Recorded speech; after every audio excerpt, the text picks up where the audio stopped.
Hi, I'm Liv, and I thought today that I would do my September reading wrap-up. I just want to say I am really sick right now, so my voice is sounding horrendous. In total, I have read 13 books this month, and these have been 3 Kindle, 8 physical and 2 audiobooks. To break this down even further, the genres I have read are 2 thriller, 3 romance, 5 mystery and 3 fiction, and I've really enjoyed some of the books this month. The lowest rated book I have read was a 3.5 star and the highest rated was a whopping 5 star. So let's get to the top of my notes and start with the first book I read this month, and that is actually Daydream by Hannah Gray. Daydream was a recent release actually, and I really enjoyed it. So I ended up giving this book a 4.75 star rating, and let's get into why. In this book we have got Hallie and Henry. These are our main 2 characters, and it's dual perspective. This book follows on from the 2 books already in the series. It's the Maple Hills series, and we have already got Icebreaker, which was the first book, and then we had Wildfire, and then now we've got Daydream. So in this book we follow Henry and Hallie, as I said, and they end up meeting in a bookstore. Hallie agrees to help tutor Henry after they become friends because he is struggling and he needs to get his schooling up and he needs to pass his assignments or he's not going to be able to be on the hockey team anymore. Henry decides to help Hallie in return, helping her experience life. So he takes her on dates and he helps her really have a proper experience instead of just watching on the sidelines, which is what she's used to doing. A big aspect of this book is self-discovery, which I was really enjoying, from both characters really. So we have Henry deciding what does he really want in life, completely ignoring what everybody else wants for him. What does he want for himself in life? And then we have Hallie, who is coming to terms with the fact that she's worth more than what the people think of her, and people walk all over her, and she is standing up for herself and she knows her worth. I loved a lot of things in this book. So for one, I loved the friendship aspect. Hallie is a character in which she is very much a bookworm. She loves to read and everything, but she also really struggles with making friends, even though she wishes she could. She is so awkward and nervous, and that's me. That's me to a T. She ends up making friends in this book, and the self-doubt comes in again though, and she's very much like, are they friends with me, or are they friends with me just because I'm like close with Henry? It's a good storyline, it's a good plot line as the whole friendship. Really enjoyed that. So some of the best things about the romance in this book is the communication. It's probably one of the best communication romances that I've probably ever read. We've got our 2 characters, as I said, and they are both very sweet and they become friends first, and the communication they have between them is just so detailed and so necessary, and it's actually really refreshing to see, because a lot of times in books you see these characters that just don't communicate and that's why they fall out. And we didn't have that in this book. We had so much communication. I mean, look, all the tabs I've done, by the way. I just wanted to show you, like, look. There's a scene in a club where Henry is overwhelmed because he has a lot of overstimulation at times, and Hallie and him have spoken about this in the past, and she covers his ears for him because she knows that he is not dealing well. Things like that, just remembering things like that that have been mentioned in conversations, were really sweet. I liked the way they comforted each other so much as well, and this is what I mean by the communication, that they both had communicated so well with what they liked and disliked and what they really struggled with, and each of them really tried to meet the other person's needs and make them feel reassured and to help them with their insecurities, and I enjoyed reading that. It was really healthy, basically. I thought that the bad character Will, so we've got Hallie's ex-boyfriend who comes in this book a lot, and he kind of reminded me of the guy in the first book in Icebreaker. The writing style of him being this like gross character that just makes you want to punch him, it really reminded me of him, and I really liked that aspect, and it really made my blood boil. So you really wrote that character well, Hannah. Just saying, you really wrote him well, because I really hated that character. I wrote down here that I really loved the side characters, especially the girls with Hallie, and I do agree with myself here because I just thought the side characters, as much as they were side characters and they were new characters as well in this book as the ones that we already knew about, like Aurora and Anastasia and everything, the new side characters had weight, they had depth. They weren't just these like basic characters that like kind of skim the surface on their personality. They were fully fleshed characters that had real personalities. Overall, really enjoyed this book. There was a lot of spice scenes. I'd say not as many as Icebreaker, but definitely more than Wildfire. Really enjoyed it, and I thought it was very, very sweet, the majority of this book. I mean, I enjoyed the whole book, but a lot of this book I found myself being like, it's so sweet. It's really, really good. Love the ending, which a lot of the time I don't find myself enjoying endings of romances, but this one, oh my god, it was so good. I really, really enjoyed it, and I would highly recommend it. And I listened to a little bit on the audiobook on Spotify, and I would highly recommend the audiobook as well. It's really, really good. Next I went on to read an audiobook, and this book was How to Kill Men and Get Away with It, and this one was by Katie Brand, and this was a fiction.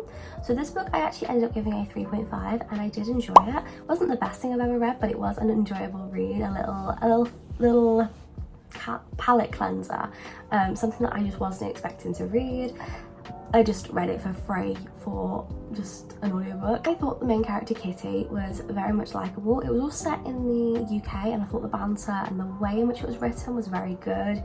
Very much was very like bantery, and a lot of the banter and the terms used, I was like, yeah, that is a British phrase. It also felt as though Kitty was one of my she was probably, you know what, more I think about it, I think the reason I enjoyed Kitty so much was because of how sarcastic she was. A lot of her banter was sarcasm and just making fun of herself, and she was very funny, sarcastic, and I mean, that's right on my street. Daydream, I kind of was a bit vague and just kind of explained what the two characters were to each other. I feel like going into that book a bit blind was great.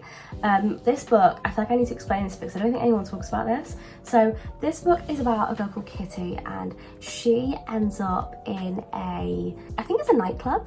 She ends up in a nightclub, and on her way out, this guy tries to corner her, and she is not about that, and she ends up killing him by accident. And she leaves the scene of the crime, and she gets home, and she's like, what the hell was happened? What the hell just happened to me? And she is very much shocked and in disbelief at what's just happened. And this sparks the start of Kitty's journey, in which she wants to take down the bad guys. So Kitty throughout this book ends up in contact with many different bad guys of various degrees. So we have a boy that ghosted her friend that she ends up attacking, and it goes right up to guys who are people who essay young girls, and what is going on? She is very passionate about her lifestyle.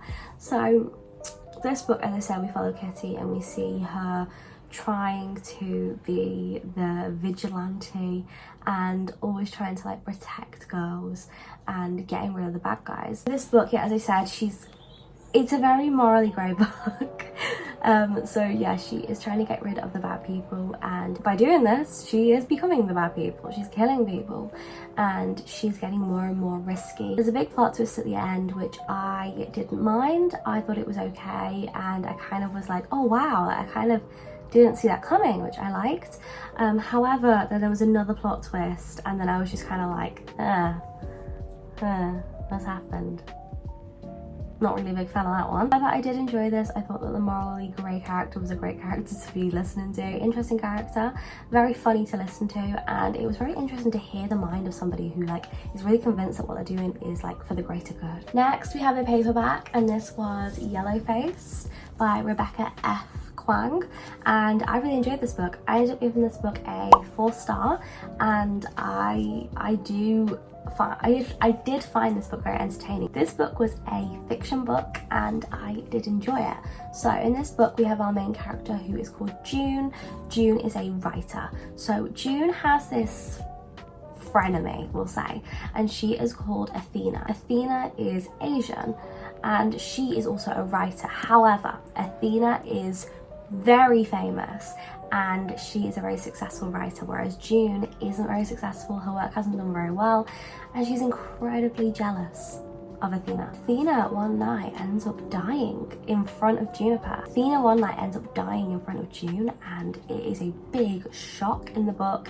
You know it's going to happen on the back. It says it's going to happen, so don't worry, I ain't spoiling anything right now. Our main character, June, who we follow throughout, takes a script, a manuscript that Athena was halfway through, and takes it home by accident. We then watch June as she needs to finish the book, because it would have been what Athena wanted. Then we watch as she publishes it.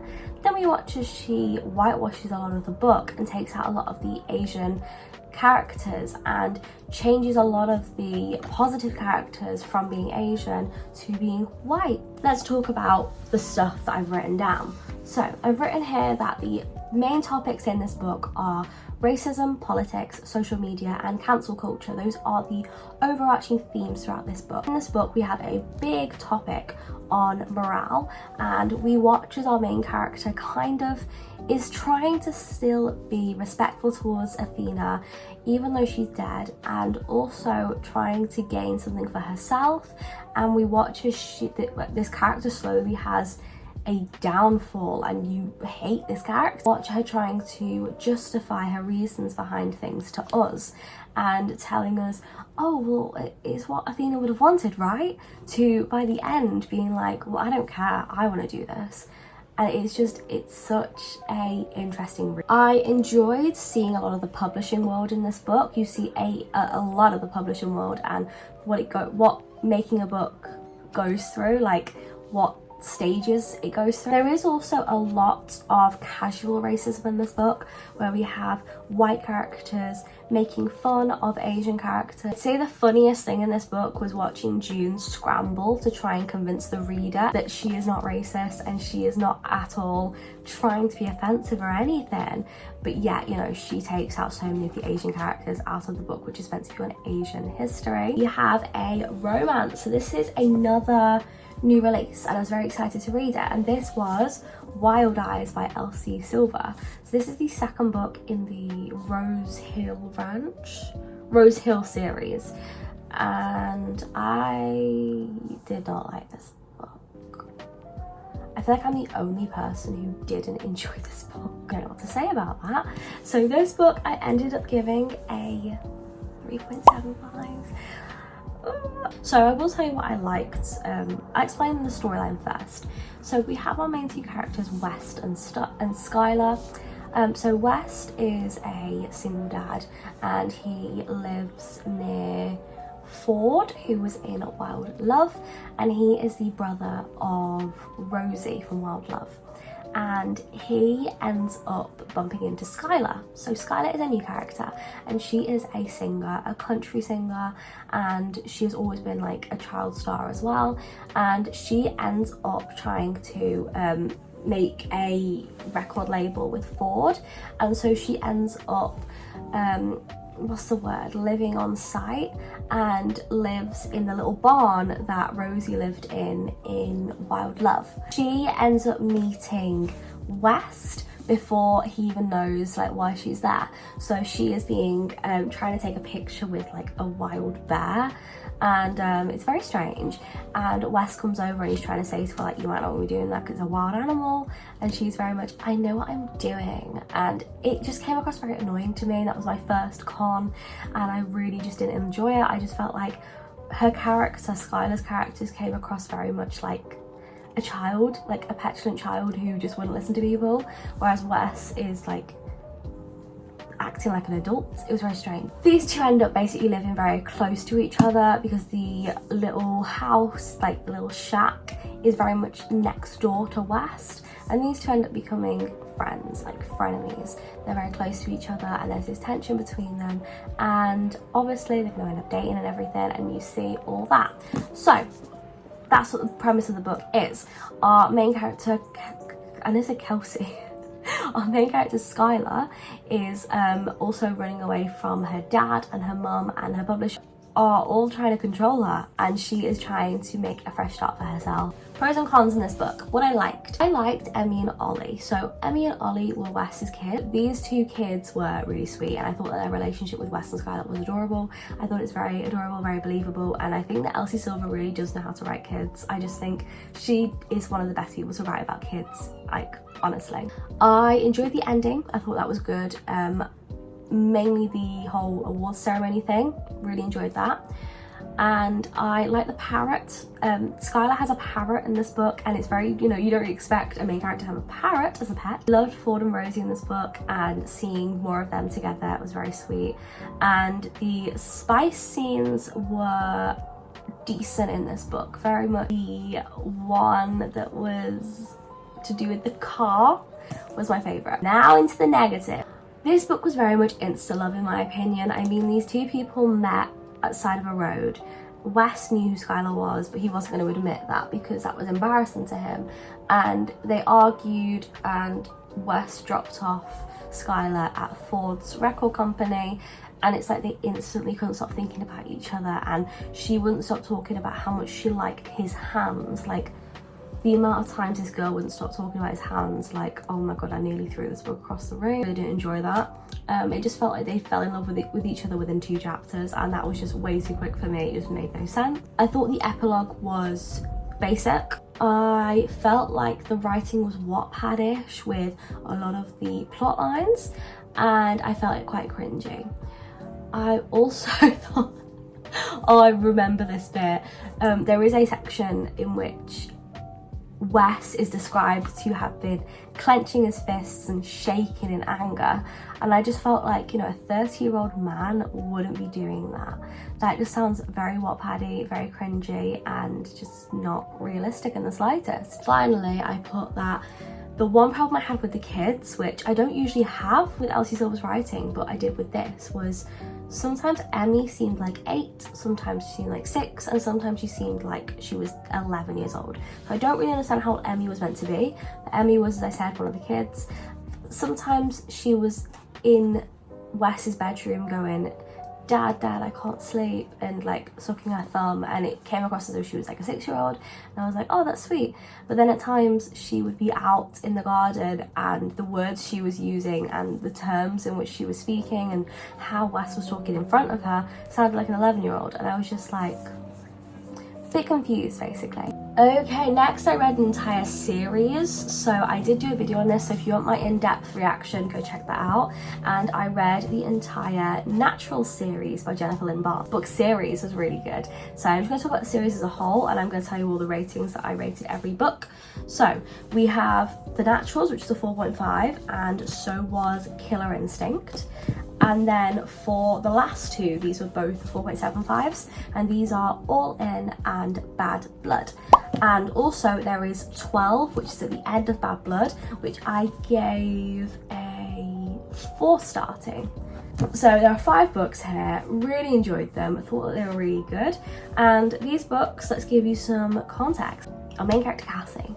So Cassie is a person who works in a diner as a waitress, and one day this boy gives her a card for this special agent team, and she thinks it's a joke, but still rings it because she's interested to find out what this number has to offer her.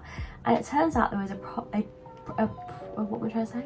A program for gifted children who have skills that are not exactly conventional things that they would have just picked up on the go. A kid who's very good at reading emotions because he grew up with an abusive dad.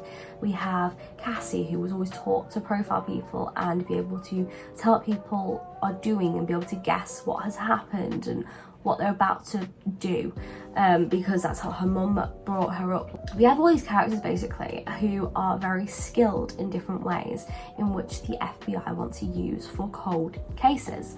So this book series, we see these kids work together to uncover the truth about cold cases, and soon enough, real cases. I'd say my favourite book was possibly All In, was my favourite out of all of them, but definitely go check my review out on the reading all of them in a week, which I did do because I did a very in-depth explanation of the books and very in-depth review and my opinions, so go check that out. Next we have a Kindle book, and this was a romance. So this was Swift and Saddled by Lila Sage. So this book I gave a 4.5 and I really did enjoy it. So this book we have our main two characters, Wes and Ada. So Wes and Ada are both working together, and Wes is wanting to create the old house, like fix it up and make it into a bed and breakfast place, like an inn, and Ada is helping and being the designer, interior designer, and like fixing the house up. They meet the day before not knowing who each other are and have a spicy interaction, and the next day when they see each other it is awkward because they know each other. They just didn't know they knew each other. So we have Ada, who is a very fiery character. She's got tattoo sleeves and black short bobbed like straight cut hair, and I do like Ada. I thought she was very sassy. The Ryder family were great. The Ryder family are West's family, so we've got his dad Amos and his little sister who was in the first book, who is still in this book as well. Here are my thoughts and opinions. I've put that I really love the Ryder family, especially Amos. I really thought that Wes was adorable throughout this book. So these two find out that they knew each other, as I said, and it's so awkward, and there is this chemistry though between them that is undeniable. Throughout this book we watch as these two characters reveal secrets about themselves to each other because they feel like it's a healthy thing to do to get it off their chest. They trust each other and fall for each other, and it's a very sweet book. So the things I loved in this book was that Wes was adorable, and I thought he was just so sweet, and the whole sketchbook scene was everything. I did think that we should have explored Ada's ex-husband a bit more. I thought that was a little bit weak, that storyline, because we didn't really get to explore how that had affected her. I also put that there wasn't as much spice as Done and Dusted, which was a disappointment. I wanted more than there was in Done and Dusted, but oh well. I enjoy reading smut. That's that's a me problem. I was really annoyed that Wes kept talking about how he wanted to take Ada riding, and then we didn't have a riding scene with Wes and Ada. I thought that was a really disappointment. I loved the girls' night. It was one of my favourite scenes in the whole book. There is a section where Ada is having a girls' night. Again, she's one of these characters like Hallie who struggles to make friends, especially girlfriends. She thinks that she comes across like too harsh and too like distant from people because that's just her personality. But the girls are, you know, not shying away from her because they're very outgoing and spoken people and they want to be friends with her. So there is a girls' night and they're having pizza and it is so funny and they're getting drunk and it's adorable. It's like a sleepover. I did giggle a lot of it. Ada's focus on her career was great to see. Her focus point in life was her career. That came first for her, and I also love the way that Wes respected this. He wasn't pushy or anything. He was very much like, I understand that career is everything to you and I understand that completely, and that matters to me as well, that matters to you. That is an important thing in your life and I get that. And I liked that. I think that was really, really sweet. A lot of the time we don't see like the girls having like a being driven by their career, but we really saw it with Amos. She just put Amos with a heart because I just love the dad so much. And I also put that the talk about depression and the positive view of medication was everything, probably one of the best parts of this book. So in this book we have one of our characters talks about how they are clinically depressed and they are going to the pharmacy at one point and they say that they are going to pick up their medication because they are antidepressant. The other character says, so how do you feel about that? And their response is that they feel great. They're so happy they're on medication because they've never felt as good as they have felt now in their entire life.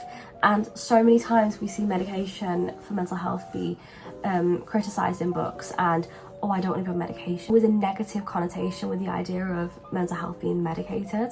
But this book, no, we had one of our characters be medicated for depression, and it was really heartwarming to see that finally we get in books where it is seen as a normal thing and seen as a positive rather than a negative. And the final thing I put was that Cam was a really good character, and she was a pretty new character in this book. I'm guessing that based on her parts in this book, I think she's going to be having a whole book of her own in the future potentially, because I just get that vibe. Next we read One by One. I've not really got a long review for this because it's a thriller, and I like to kind of keep thrillers quite brief on my reviews because I don't want to ruin it for anybody.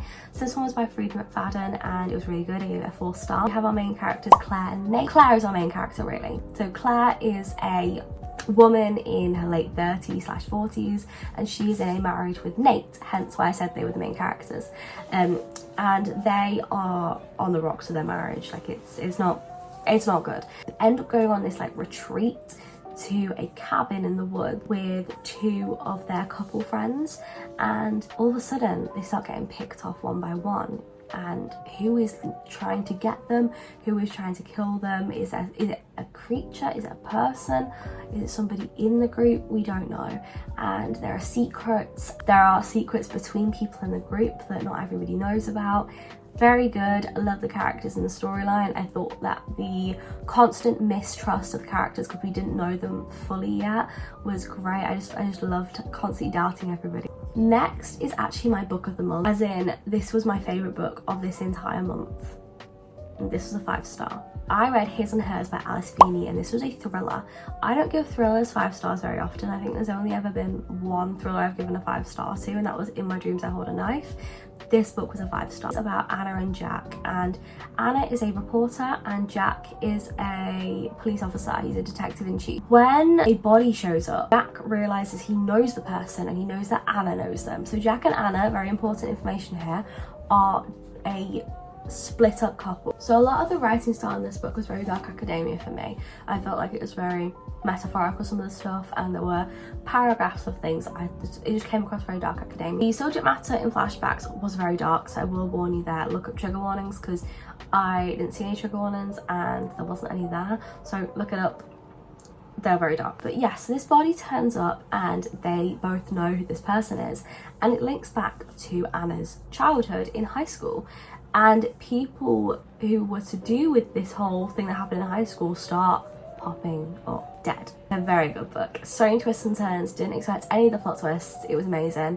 And the subject matter is incredibly dark, and it was a gritty adult murder mystery plotline. Dark, violent murders, clever links right from the start of the book, and mistrust throughout. Prominent themes in this book and most prominent trigger warning topics are SA, child drug use, drugs in general, alcohol abuse, murder. There's a lot. There's a hell of a lot in this book. It's very dark, as I said, gritty adult thriller. If you're not ready for that, don't read it. It doesn't matter. Honestly, you're not missing out on anything major. But if you think you can handle that, then go for it. But again, as I said, if you don't think that's for you, then that's completely fine. You're not going to be missing out on anything. I personally just really enjoy a gritty thriller. Sometimes I really do love a gritty. It's going to make me go, oh my god. So I really did enjoy it. As I said, this book was a 5 star for me, and I went in blind personally, and I would recommend that really. The pacing was great and the characters were amazing. The storyline was perfect, and I thought the flashback scenes happened at the correct times. I felt like I got enough information at points that I wasn't overloaded with information, but I got what I needed to get from it. We have one last book, and this was a book that I was not expecting to read, but I did, and this was a audiobook. And this one is Think Again by Jacqueline Wilson. Think Again is actually a book in which it follows on from the Girls series, which was written ages ago. It was a 4-part series. It was like Girls in Love, Girls Night Out, Girls Out Late, that's what it was. Girls in Tears, and then, I don't know the last one was. I don't remember the last one. But yeah, there's loads of different ones, and this follows on years later. In this book, our main characters are in their they were in their late 30s, a lot further on from the Girls series originally, which was set when they were all in high school, and we follow the main character Ellie once again like we did in the Girls series. So this book I ended up giving a 3.5 star, and I did enjoy it, but I thought the ending was incredibly rough. In this book we had a lot of references to the OG series, and enough references that you really didn't need to remember everything about the Girls series, but there was enough to tide you over so you weren't going to be confused. But there weren't too many things that you were going to be thinking, oh, what the hell's happening? There was just enough. You also saw a good amount of Nadine and Magda, and I really appreciated that. That was probably the best part about the book. We saw Mr. Windsor in this book, who, if you don't remember, Mr. Windsor was the teacher in which Magda hit on and actually turned up at his house. He was a big character in this book. However, I thought his character should have disappeared by like the halfway point. I just thought his character dragged on a little bit and didn't need to necessarily be around as much as it was. I thought that Alice and Ellie's chemistry was initially so strong in the book, and I was so excited.